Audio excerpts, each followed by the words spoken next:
Welcome back, everybody. Wanted to make a video today kind of giving some suggestions on if you're looking to buy a sawmill. And I'm going to preface all this by saying that I am not a professional. I don't consider myself a professional. We're just hobbyists. But there are some things that if you're looking to buy a sawmill and get into sawmilling, there's some suggestions and some things that you probably need to know before you do that, and some stuff you need to have. So that's what I'm going to do today. I'm just going to make a quick video on giving some suggestions, and hopefully it'll help you out if you've never been into sawmilling or never seen one. Maybe it'll help you out just a little bit. And when I do my videos, I never try to script them. That's why I sound like an idiot all the time, because I don't write down notes. I just try to wing it, just to go off the top of my head. But today, I started a couple weeks ago when I was out in Houston, jotting down some notes on a video like this, so there wouldn't be anything that I really forget, but I'm gonna forget. So if you're a professional and you sawmill a lot, you got a sawmill, if there's anything, if you watch this video and there's anything else you can add, just put it in the comments, because there are people out there that don't have any idea about sawmilling, but they want to get into it. And it's a fun hobby. We enjoy doing it. Really look forward to opening up logs and seeing what they look like. It's like a treasure hunt, actually, because you can take an old trashy log, cut it open, and there's gold in there. And by gold, I mean really nice lumber or really nice material that can be used for building furniture and other projects. So you'll see me referring to this anyway, just so I try not to forget anything. But the first thing that you probably want to look at is, are you going to be doing your sawmilling, are you going to be doing it for production of lumber, or are you going to be doing it as a hobby? And what I mean by production is, are you going to be milling a lot of pine, spruce for 2x4s, 2x6s, 1x's, those kinds of things to sell to people as lumber? I believe that's what they refer to as production millers. If you're a hobbyist like us, we cut anything. I mean, we'll take black walnut, hickory, white oak, poplar, and just cut it up and put it up to dry, and maybe try to sell some of it later on. But it's nice to have a good idea of what you're going to be doing with it when you get started. If you've never milled before, you probably want to do a little hobby milling first, and then see if you really want to do it or not, and then you can get into the production side of it. Our mill is a wood miser. I let my brother-in-law, he did all the research on it and kind of went through all the mills, and this is the one that he settled on. And so we went in halves and got it, and it's good for us because it's all hydraulic. It helps our back out. You'll find that if you get into sawmilling, you got to have a strong back, and so it's nice to use the hydraulics for those kinds of things. You got to decide if you want a mobile mill or a stationary mill. There's different kinds out there, many different brands too. I'm just going off my knowledge of a wood miser, but there are many different brands out there. You got Timber King, Norwood, Woodland Mills.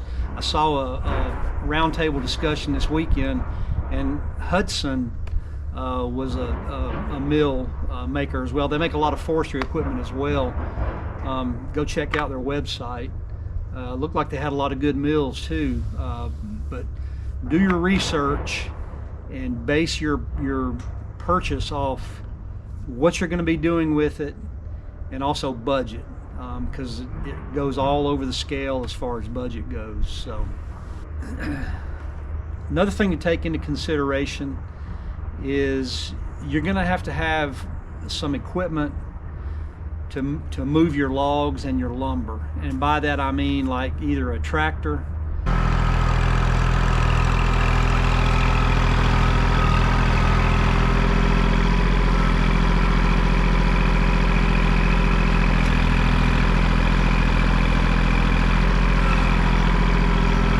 skid steer, because you start acquiring logs and getting lumber, you've got to move that stuff around, and you just can't carry it everywhere.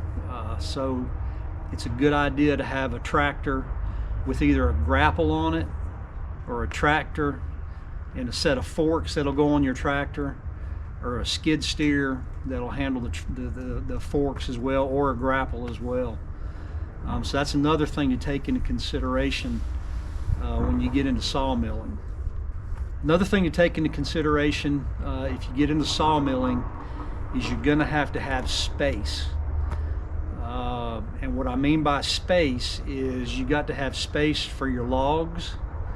You're going to acquire logs either by going and getting them or having someone bring them to you. And so you want to have some space to stack those things, and you have to have different kinds of space.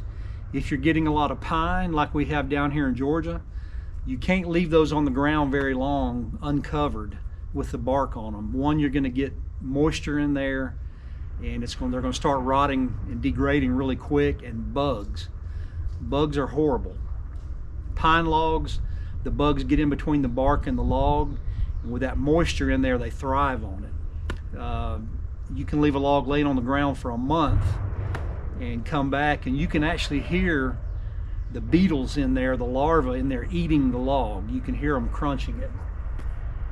So that's a huge thing is to take into consideration, not only for your logs, but when you mill the wood up, you have to have a place to take it to and stack it and dry it. And it takes up a lot of space. You're cutting your lumber anywhere from most likely 8 foot to 16 foot, even 20 foot and beyond. So you have to have that space to stack that lumber and allow it to dry for a lengthy period of time. From what we understand, we've read, we've heard, is if you're milling slabs, you need to allow those to air dry 1 year for every inch of thickness. So if you have a 3-inch slab that you may want to build a table out of later on, it needs to air dry for at least 3 years to get that humidity and moisture out of it, the ambient humidity outside to even out with the log. Another question is, are you going to air dry it or are you going to kiln dry it? If you're going to kiln dry it, I believe you still need to let it air dry for a certain amount of time before you put it in there, especially the hardwoods. I believe the pines and the softer woods don't need to air dry quite as long when you're going to kiln dry them. But that's a consideration to take in as far as the space goes. You got to have space for that kiln and a way to get everything into it and out and those kinds of things. So that's another aspect that you want to research and have an idea of before you get involved. Another consideration you want to take into account is the byproducts of milling, your flitches and your sawdust. Your flitches and your offcuts, you have to have somewhere to take those and pile them up, and then do like we do. We usually burn the flitches, and unless somebody wants them, we haven't found anybody that wants them yet, but we pile them up, get a huge pile, and then we end up burning them.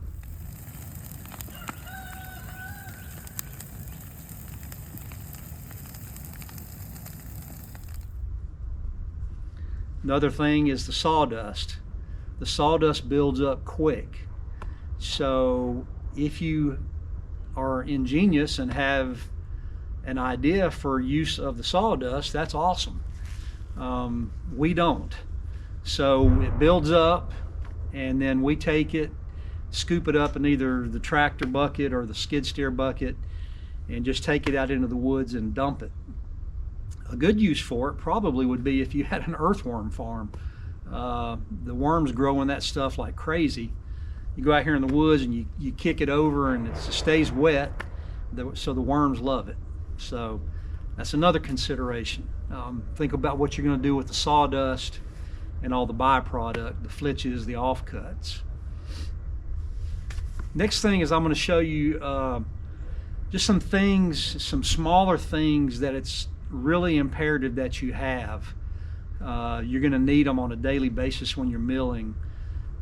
Things such as a tape measure, squares, framing squares, hearing protection, respirator.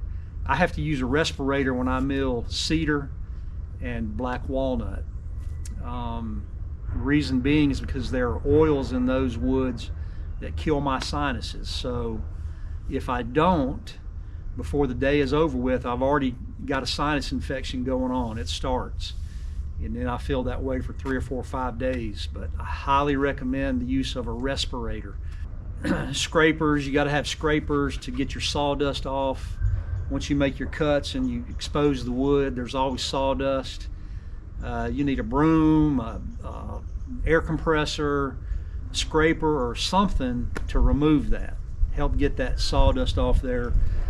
You want to remove the sawdust before you stack it, because that sawdust will retain moisture in there, and the idea is to stack it and dry it. So that's something to take into consideration.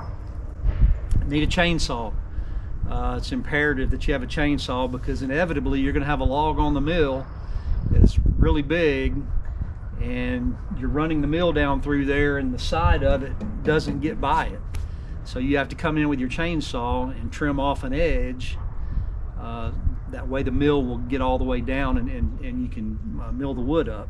You'll have limbs sticking out, those types of things, so chainsaw is imperative. Cant hook. You need a cant hook.